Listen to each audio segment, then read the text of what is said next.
안녕하세요. 사랑하는 성도님, 영혼의 샘물 은혜의 자리에 오심을 축복합니다.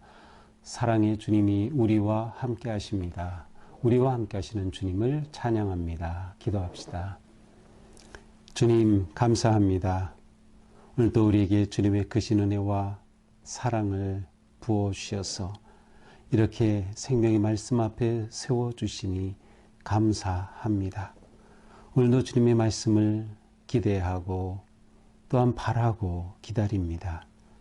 우리의 마음을 열어주시고 우리의 생각을 열어주시고 우리의 귀를 열어주셔서 주님의 생명의 말씀을 온전히 받아들일 수 있도록, 그리고 그 말씀을 생명의 양식 삼아 거룩하고 바른 믿음의 삶을 살아갈 수 있도록 인도하여 주시옵소서. 예수님 이름으로 기도합니다. 아멘. 오늘 말씀은 신명기 23장 19절부터 24장 9절입니다. 네, 신명기 23장 19절에서 24장 9절입니다. 내가 형제에게 꾸어 주거든 이자를 받지 말지니 곧 돈의 이자, 식물의 이자, 이자를 낼 만한 모든 것의 이자를 받지 말 것이라. 타국인에게 내가 구워주면 이자를 받아도 되거니와 내 형제에게 구워주거든 이자를 받지 말라. 그리하면 내 하나님 여호와께서 내가 들어가서 차지할 땅에서 내 손으로 하는 범사에 복을 내리시리라. 내 하나님 여호와께게 서원하거든 갚기를 더디하지 말라. 내 하나님 여호와께서 반드시 그것을 네게 요구하시리니 더디면 그것이 네게 죄가 될 것이라. 네가 서운하지 아니하였으면 무죄하리라. 그러나 네 입으로 말한 것은 그대로 실행하도록 유의하라. 무릇 자원한 예물은 내 하나님 여호와께 네가 서원하여 입으로 언약한 대로 행할지니라. 네 이웃의 포도원에 들어갈 때에는 마음대로 그 포도를 배불리 먹어도 되느니라. 그러나 그릇에 담지는 말 것이요 내 이웃의 곡식밭에 들어갈 때에는 네가 손으로 그 이삭을 따도 되느니라. 그러나 내 이웃의 곡식밭에 낫을 대지는 말지니라. 사람이 아내를 맞이하여 데려온 후에 그에게 수치되는 일이 있음을 발견하고 그를 기뻐하지 아니하면 이혼 증서를 써서 그의 손에 주고 그를 자기 집에서 내보낼 것이요 그 여자는 그의 집에서 나가서 다른 사람의 아내가 되려니와 그의 둘째 남편도 그를 미워하여 이혼 증서를 써서 그의 손에 주고 그를 자기 집에서 내보냈거나 또는 그를 아내로 맞이한 둘째 남편이 죽었다 하자 그 여자는 이미 몸을 더럽혔은즉 그를 내보낸 전 남편이 그를 다시 아내로 맞이하지 말지니 이 일은 여호와 앞에 가증한 것이라. 너는 네 하나님 여호와께서 네게 기업으로 주시는 땅을 범죄하게 하지 말지니라. 사람이 새로이 아내를 맞이하였으면 그를 군대로 내보내지 말 것이요 아무 직무도 그에게 맡기지 말 것이며 그는 1년 동안 한가하게 집에 있으면서 그가 맞이한 아내를 즐겁게 할지니라. 사람이 맷돌이나 그 윗짝을 전당 잡지 말지니 이는 그 생명을 전당 잡음이니라. 사람이 자기 형제 곧 이스라엘 자손 중 한 사람을 유인하여 종으로 삼거나 판 것이 발견되면 그 유인한 자를 죽일지니 이같이 하여 너희 중에서 악을 제할지니라. 너는 나병에 대하여 삼가서 네 르위 사람 제사장들이 너희에게 가르치는 대로 네가 힘써 다 지켜 행하되 너희는 내가 그들에게 명령한 대로 지켜 행하라. 너희는 애굽에서 나오는 길에서 네 하나님 여호와께서 미리암에게 행하신 일을 기억할지니라. 아멘. 자, 오늘 말씀에서도 아주 여러 가지 많은 그러한 규정들을 말씀하고 있습니다. 자, 19절에서 이렇게 시작되죠. 형제에게 구워주거든 이자를 받지 말라. 자, 이자를 받지 말라라는 그러한 내용입니다. 자, 이것은 이제 어떤 그 경제적인 활동에 있어서의 이야기이죠. 자, 누군가가 돈을 구워달라는 것은 그 사람이 지금 경제적 어려움에 처해 있음을 의미합니다. 그런데 그에게 돈을 구워줄 때 이자 받을 생각으로 구워주지 말라는 것이에요. 다시 말하면 어려움에 처한, 특별히 경제적 어려움에 처한 사람으로부터 너의 경제적 이득을 취하려 하지 말라라고 하는 것이에요. 어려움에 처한 자를 돌보고 배려하는 마음이 필요함을 말씀하고 있는 거죠. 이것은 제가 앞에서 말씀드린 것처럼 이스라엘 백성들이 하나님의 자녀가 된 것은 그 믿음의 공동체, 그 사회가 공동의 선을 추구하는 사회가 되기 위함입니다. 따라서 경제적인 어려움에 처한 사람에게 돈을 구워줄 때 이자를 받지 말라라고 하는 것이죠. 그러나 20절에 보면 타국인에게, 이것은 외국인에게 혹은 나그네라는 의미도 있는데 외국인에게는 이자를 받아도 괜찮다라고 하는 것이에요. 타국인에게는 괜찮지만 동족에게는 그렇게 하지 말라. 동족 이스라엘 백성들은 공동의 경험을 가지고 있기 때문이에요. 공동의 역사를 가지고 있기 때문인데 그 역사는 바로 애굽의 노예되었던 그들, 하나님께서 그들을 살리시고 구하시고 자유를 주시고 인도하여 주셨어요. 따라서 그들은 언제나 그들의 관계에 있어서는 우리는 이렇게 다 버림받은 아니면 노예였던 그러한 인생이지만 우리를 구해 주신 것이다. 우리 조상들을 이렇게 구해 주셔서 우리가 지금 있다. 그러므로 우리끼리는 그렇게 해서는 안 된다라고 하는 것입니다. 자, 이렇게 하면 하나님께서 그들의 하는 모든 일에 범사에 복을 주실 것이다. 범사에 복을 주실 것이다. 범사, 모든 일입니다. 결국 그들의 일상적인 생활에서 또 경제적인 생활에서 이와 같이 돌보고 배려하는 그러한 삶이 진정으로 복을 가져오는 삶이 된다라는 것이죠. 21절 내 하나님 여호와께 서원하거든 갚기를 되어대하지 말라. 자, 이번에는 서원에 관한 그러한 말씀이에요. 서원은 맹세와도 좀 비슷한 그러한 비슷한 말이기도 한데 이 서원이라는 것은 특별히 이제 하나님과의 관계에 있어서 자발적으로 하나님이 명령을 내려서 그것을 지키는 것이 아니라 하나님 제가 이렇게 하겠습니다라고 하나님과 자발적으로 맹세하는 그런 어떤 신앙적 행위였어요. 이것은 굉장히 신앙적으로 가치가 있고 또 중요한 그러한 행위로 여겨졌습니다. 그런데 이렇게 하나님 앞에 서원한 것이 있다면 이것은 반드시 그것을 갚아야 한다. 그대로 이행해야 한다는 것이죠. 하나님과 행한 이것은 거룩한 약속이기 때문입니다.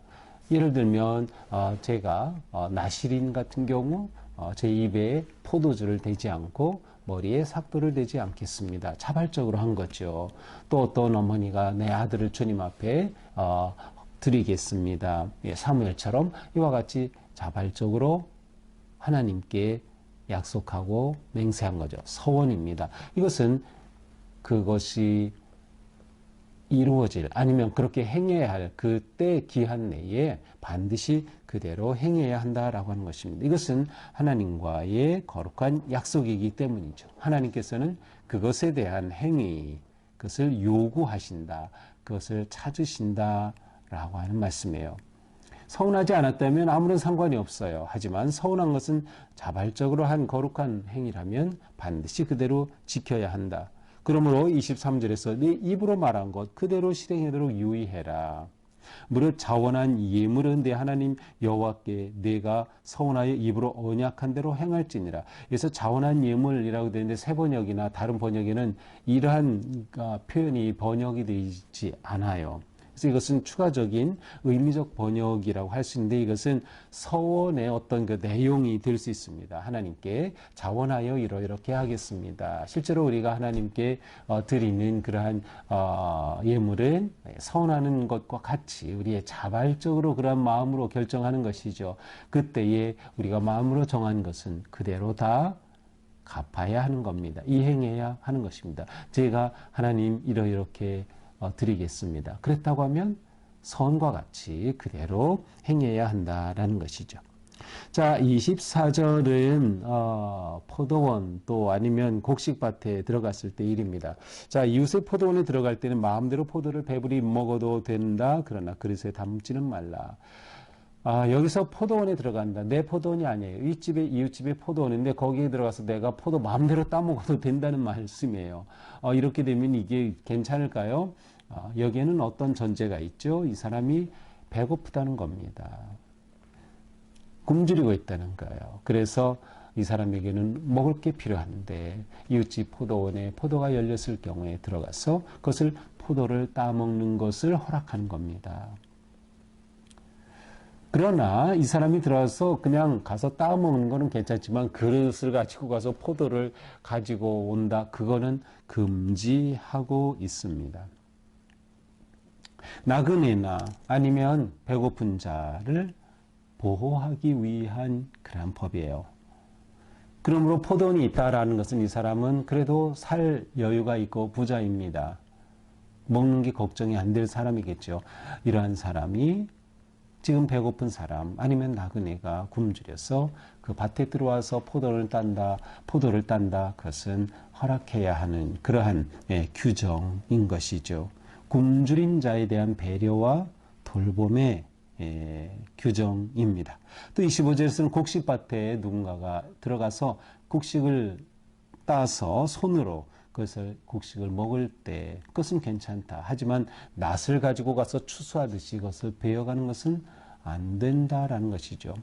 실제로 우리는 마태복음 12장에 보면 예수님께서 제자들과 함께 가는데 시장했어요. 제자들이. 그래서 밀밭에 들어가서 밀을 따서 비벼서 그것을 불어가지고 밀을 먹었습니다. 그런데 마침 그날이 안식일이에요. 이것을 보고 바리새인들이 트집을 잡는 거죠. 안식일에 일을 했어요. 추수하는 일을. 그래서 안식일을 어겼다고 그렇게 비난하는 그런 이야기가 나오죠. 그러니까 이것은 일상적으로 이스라엘 백성들 가운데 있는 상황임을 알 수 있어요.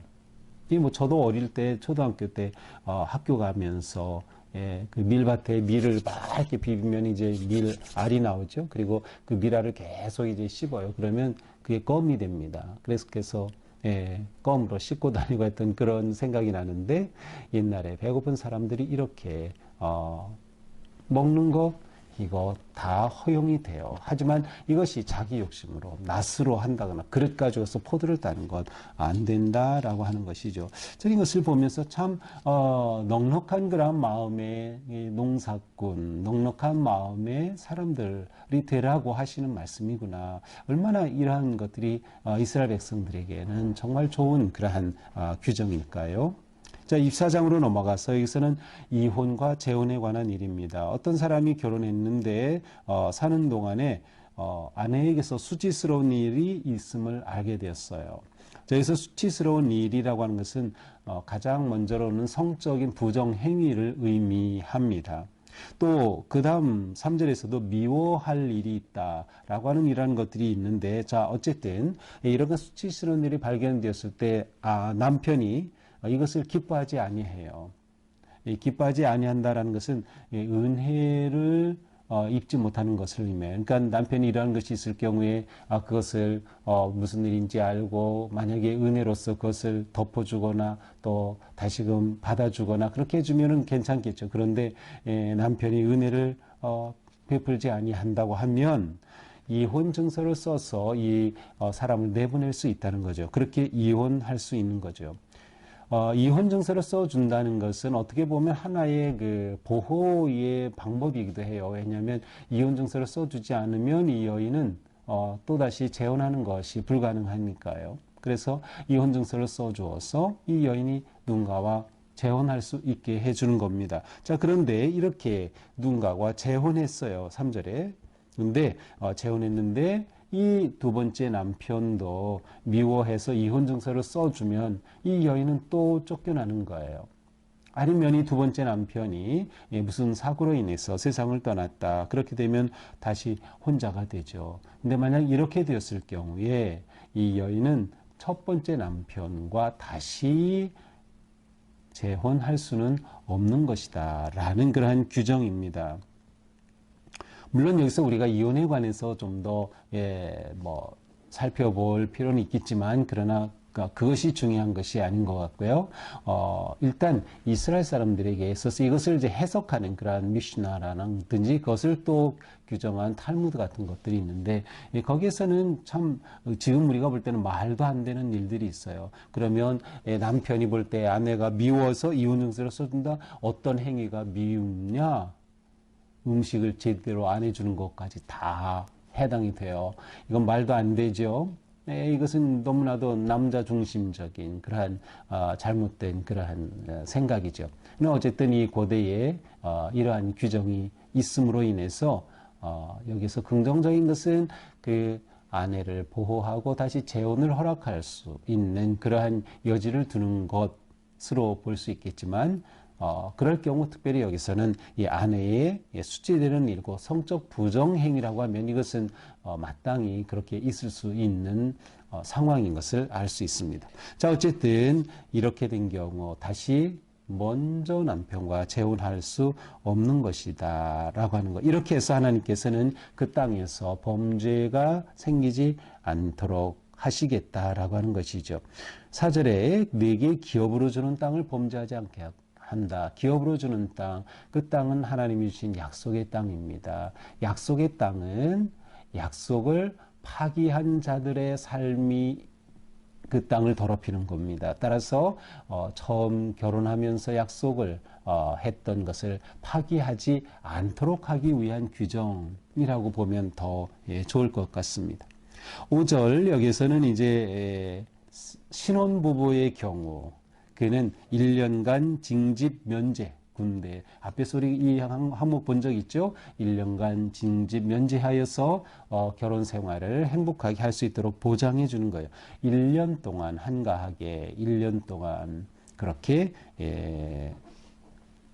행복한 가정을 이루어갈 수 있도록 행복을 보장해 주는 그러한 제도이기도 합니다. 6절 맷돌이나 윗짝을 전당 잡지 말라. 자, 여기서 이제 전당 잡는 문제인데, 뭐 요즘도 전당포가 있긴 하죠. 뭔가 급한 그러한 경우에 돈이 필요해서 전당을 잡을 경우가 있어요. 또 어떤 일을 약속하면서 전당을 잡을 수가 있어요. 그런데 전당을 잡을 때 맷돌을 전당으로 잡지 말라. 뭐 맷돌이 왜 맷돌입니까? 옛날에는 그날 음식 먹을 때 맷돌을 돌려서 갈아야 밀을 갈아 그 가루로 빵을 만들어 먹을 수 있는 거죠. 그래서 맷돌은 일상을 살아가는데 아주 필요한 것이 이것이 없으면은 음식을 해 먹을 수 없는 것이죠. 따라서 이렇게 생활 필수품 더 나아가 맷돌은 그것과 음식과도 같은 거예요. 따라서 이것을 전당 잡으면 안 된다라는 거예요. 전당 잡을 때 이런 거 잡으면 안 된다. 이것은 다른 사람에게 아주 위험한 그러한 상황에 빠지게 하는 것이죠. 그날 음식을 먹지 못하고 만들 수 없게 한다. 이것은 있을 수 없는 일이에요. 그래서 전당물은 내일 본문에서도 또 이제 한 번 더 나오는데 바로 이와 같이 이런 것은 전당 잡으면 안 된다. 또 7절은 무엇입니까? 누군가 유인해서 종으로 삼거나 판 것이 발견되면 그 사람을 죽여라. 여기서 유인이라고 되어 있지만 그냥 쉽게 말하면 유괴, 납치와 같은 겁니다. 그러니까 사람을 유괴하고 납치해서 노예로 종으로 돈 받고 팔아 넘기는 이와 같은 일, 이것은 너무나도 악한 일이죠. 인신매매를 금지하는 겁니다. 이러한 사람은 어떻게 돼요? 너희 중에서 악을 제거하라. 이 사람을 죽여라. 이 사람을 죽여서 악을 제거하라. 이거는 있을 수 없는 일이죠. 다른 사람의 생명을 담보로 자기가 돈을 받고 노예로 삼는다. 이것은 있을 수 없는 일이에요. 특별히 그들이 원래 노예였던 그들을 하나님이 구해내셨기 때문에 노예가 된다. 이것은 있을 수 없는 일이었습니다. 절대적으로 금하는 것이죠. 8절은 나병에 대한 것입니다. 이 나병은 부정한 병으로서 나병이 걸리면 그것이 낫기까지 레위 사람 제사장에게 보여서 허락을 받아야 공동체로 들어올 수 있었어요. 나병이 생기면 공동체 밖에 머물러 있어요. 성 밖에 머물러 했던 것이죠. 그것은 이 나병이 전염병과도 연결이 되기 때문에 공동체를 정결하게 위생적으로도 또한 깨끗하게 보호하기 위한 그러한 조처라고 생각을 할 수 있습니다. 결국 이렇게 함으로써 그 공동체를 온전하게 지켜갈 수 있는 것이죠. 그러면서 이제 9절에서는 나병과 관계돼서 미리암이라고 하는 한 여인을 여기서 언급하고 있어요. 미리암이 누구죠? 그렇습니다. 민수기 12장 10절에 보면 모세의 누나였습니다. 근데 모세가 구스 여인을 아내로 취하는 것을 보자 미리암이 그 모세를 비난하였어요. 그런데 하나님께서 네가 어떻게 감히 모세를 비난하느냐, 그래서 이 미리암을 벌하시죠. 그때 미리암에게 바로 이 나병이 생긴 거예요. 그래서 여기서 미리암에게 행하신 일을 기억하라 라고 하는 거예요. 자, 이렇게 본다고 하면 나병이라고 하는 그러한 전염병이 아니면 전염될 수 있는 어떤 그런 것들이 공동체에 들어오는 것을 금하신 겁니다. 근데 미리암을 언급하신 것은 미리암이 나병에 걸려 심판받았다는 것을 기억하라는 의미도 되겠고, 아니면 미리암이 누군가를, 모세를 비난하고 하였던 그 행위를 나병과 연결시켜서 누군가를 비난하고 하면 그것이 소문이 나고 정말 전염병처럼 퍼져갈 수 있어요. 그래서 이처럼 공동체가 서로 비난하거나 정죄하거나 하는 이러한 것을 또한 금하시는 것으로 좀 확대 해석하면 그것도 가능하지 않을까, 그런 생각이 듭니다. 자, 이것이 오늘 말씀입니다. 자, 오늘 말씀을 보면서 우리는 하나님께서는 우리가 거룩한 공동체에 세우기를 원하신다는 것을 생각해 볼 수 있어요. 하나님은 우리가 거룩한 공동체를 세우기를 원하신다. 거룩한 공동체는 어떤 공동체예요? 이미 우리가 앞에서 보았듯이 공동의 선을 추구하는 것입니다. 서로에게 유익함을 위한 그러한 공동체가 되는 거예요. 교회는 바로 이러한 공동체입니다. 서로에게 유익한 존재가 되는 것이에요. 왜? 우리는 똑같이 하나님의 은혜를 입었기 때문입니다. 우리가 이것을 잊으면 안 돼요. 우리는 누구나 다 죄로 죽은 존재이지만 예수 그리스도의 십자가의 은혜로 구원을 받고 이렇게 복된 자유한 믿음의 삶을 산다. 그렇다면 우리는 정말 이 땅에서 아름답고 거룩한 공동의 선을 추구하는 공동체를 세워야 한다. 먼저는 가정, 그 다음 교회, 그리고 이것이 이 사회까지 확장되어야 하는 것이죠. 그러한 모습은 구체적으로 무엇입니까? 약자를 보호하는 것입니다. 경제적 약자를 보호하고 성적 약자를 보호하는 거예요. 그래서 우리 삶이, 우리의 공동체가, 더 나아가 우리 사회가 이러한 약자들이 배려받고 보호받는 그런 삶이 너무나도 중요한 것입니다. 생존을 위한 삶의 기본이 보장되어야 하는 거죠. 모든 것을 다 경제 논리로 풀어가면은 너무나도 소외된 사람들이 많이 생겨요. 근데 우리는 이것을 믿음의 눈으로 풀어가야 하는 것입니다. 그래서 누구나 다 인간다운 삶을 살아가는 그런 사회가 되어야 된다. 누구나 다 인간다운 삶을 살아가는 사회. 우리는 이러한 일을 먼저 교회에서 이루어야 하는 겁니다. 우리는 서로를 존중하고 서로의 아픔과 위기와 어려움에 대해서 배려하고 또 도울 수 있는 그러한 교회가 되어야 하는 것이죠. 우리는 다 하나님의 자녀이기 때문입니다. 또한 우리는 가정을 소중히 여겨야 하는 것이죠. 부부가 서로 신뢰하고 또 사랑하며 또 은혜를 베풀며 또 새로운 가정이 태어날 때마다 축복하고 그 가정을 보호하고 행복한 가정이 되도록 세워주는 그러한 우리가 되어야 하는 것입니다. 우리는 무엇보다 생명을 존중할 수 있어야 돼요. 그래서 여기서는 인신매매라고 했지만 우리는 인신매매 같은 것은 상상도 할 수 없는 일이지만 우리는 살아가면서 상대방의 그 생명을 소중히 여기고 존중할 수 있는 것이 너무도 중요합니다. 신체적으로 또한 정신적으로 영적으로 우리가 서로를 그렇게 세워주고 보호해야 하는 것이죠. 이렇게 될 때 우리는 정결한 공동체가 됩니다. 우리 안에 있는 나병은 다 제거해야 되는 거죠. 우리 안에 있는 그런 모든 나쁜 것들은 다 제거하는 것이죠. 그것은 바로 이기심, 자기만을 생각하는 탐욕, 모든 이런 악한 것들을 다 제거함으로 우리는 온전히 하나님 앞에 신실하고 거룩한 공동체를 세워가게 될 것입니다. 서로를 향해 비난하기를 멈추고 비판하기를 멈추는 것이죠. 그리고 하나님과의 관계에 있어서 서운한 것은 반드시 지키는 것. 하나님과 약속한 것을 지키지 않는다면 그것은 말이 안 되는 일이죠. 우리는 하나님 앞에 약속한 것은 반드시 지켜야 합니다. 만약 약속하고 지키지 못한 것이 있다면 기도하며 회개하고 또 새롭게 출발하면 됩니다. 우리의 삶이 이렇게 거룩하고 아름다운 믿음의 공동체를 세운 삶, 우리의 가정이 이러한 가정, 또 우리 사회가 이러한 사회로 세워지는 그러한 기쁨의 날을 바라보면서 오늘 하루도 우리가 사랑과 배려와 섬김의 마음으로 살아가는 복된 하루가 되기를 축복합니다. 기도합시다. 주님 감사합니다. 오늘 하루의 삶을 또한 주님께 맡깁니다. 우리의 삶이 서로를 존중하고 생명을 존중하고 서로를 돌보고 배려하는 거룩하고 아름다운 믿음의 공동체가 되게 하여 주시옵소서. 공동의 선을 추구하는 우리 교회, 우리의 삶, 우리 사회가 되도록 저희들을 세워주시고 인도하여 주시옵소서. 예수님 이름으로 기도합니다. 아멘. 네, 오늘도 우리의 삶이 주님 은혜 안에 거룩하고 아름답기를 축복합니다. 사랑합니다.